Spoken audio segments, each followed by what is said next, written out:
Invino. Que penses-tu de la ligne de Vauquelin, s'il te plaît? Merci pour tes lives. J'aime beaucoup Vincent Vauquelin en tant que personne, en tant que... comment dire? Attendez, parce que j'essaie de... C'est pas du tout le mode langue de bois n'est pas du tout activé. J'essaye simplement de me remobiliser parce qu'on me pose rarement cette question sur la licence française et donc je voudrais répondre intelligemment. Vincent Vauquelin est quelqu'un d'intelligent qui a un mouvement politique à lui seul, qu'il a créé très jeune, je crois qu'il avait 24 ans, et qui le tient depuis maintenant presque 10 ans en réalité. Ça, c'est méritoire. Alors qu'il est plutôt discret, on le voit assez peu quand même en vidéo, il arrive quand même à fédérer autour de lui des gens qui militent bénévolement à ses côtés, donc c'est une vraie force de leader, on pourrait dire. Il a pris de l'épaisseur depuis 1 an ou 2 ans, surtout depuis qu'il a fait cette candidature aux européennes. Je pense que c'était bien. Finalement, le fait, au départ, je ne comprenais pas trop pourquoi il faisait ça, mais de transformer la dissidence française d'une asso à une parti politique, était plutôt une bonne idée pour mettre ses idées en avant. Je l'ai trouvé assez bon chez Hanouna. Beaucoup de gens ont été critiques, genre ah, il est nul et tout. Il aurait pu être plus éclatant. Bien sûr, ça aurait toujours pu, mais vous vous rendez pas compte, c'est quand même impressionnant. On est sur un plateau, vous avez que des ennemis en face. Il est quand même jeune, voilà. Il n'a pas trop d'expérience. C'est quelqu'un qui fait moins de vidéos que moi. Je pense que moi, face à Hanouna, j'aurais été encore moins respectable que ça aux yeux des autres. C'est-à-dire, j'aurais fait une nab 85 sur apostrophe, quoi. C'est-à-dire, j'aurais totalement chié à la gueule de. Pas de manière vulgaire, mais j'aurais été beaucoup plus accusateur avec le camp d'en face. Parce qu'il était. En fait, vous savez comment c'est, Hanouna. Il y a un débat. En gros, t'as les mecs de droite ici, t'as les mecs de gauche là-bas. J'aurais été beaucoup. En fait, j'aurais plus interrompu, j'aurais plus pris la parole, tout en respectant le principe de l'émission. Attention, hein, pas pisser sur le plateau. Voilà. Mais ce que je veux dire, c'est qu'il s'est quand même bien débrouillé. Il y a 2-3 moments, il a sorti des trucs qu'il fallait dire. Moi, le reproche que je ferais, c'est la ligne, en fait. C'est la ligne et aussi l'esthétique. Je trouve que l'esthétique de la licence française sonne très fascisme à la Casa Pound, alors qu'il n'y a pas cet esprit Casa Pound en France. Il n'y a pas un esprit communautaire, même au sein de la licence française. C'est un groupe militant assez classique. C'est pas... En fait, en gros, pour les connaître un peu, même les numéros 2, numéro 3 de...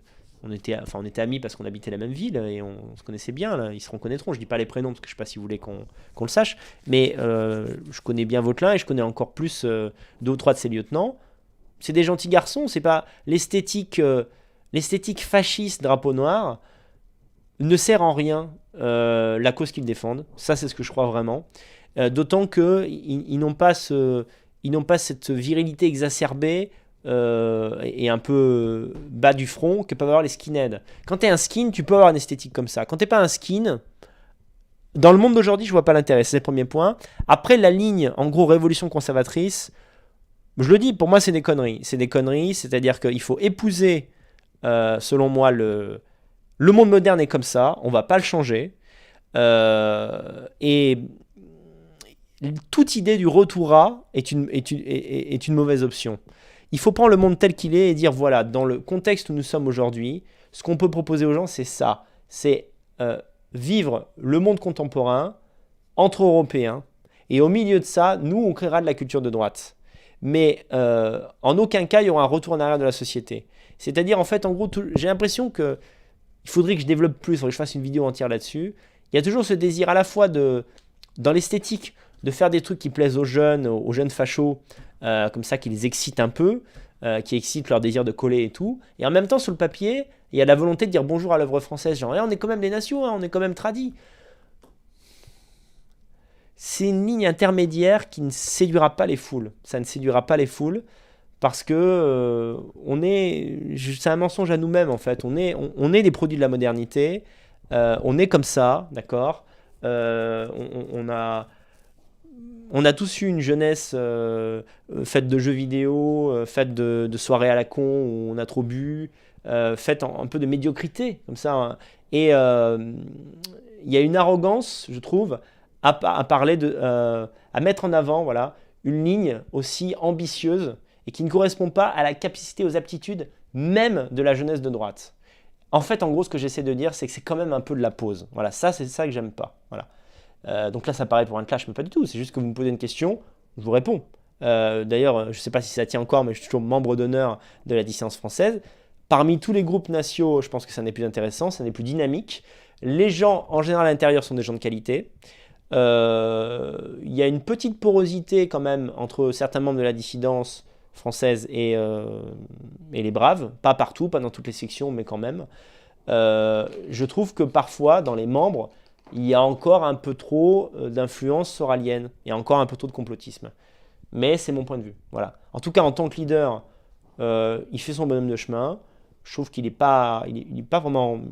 Il n'y a pas de reproche à faire. Et je tiens à dire que, encore une fois, je prie d'excuser le public parce que je devais faire un débat avec Vauquelin en Alsace il y a quelques temps, 2-3 mois. Je n'ai pas pu y aller.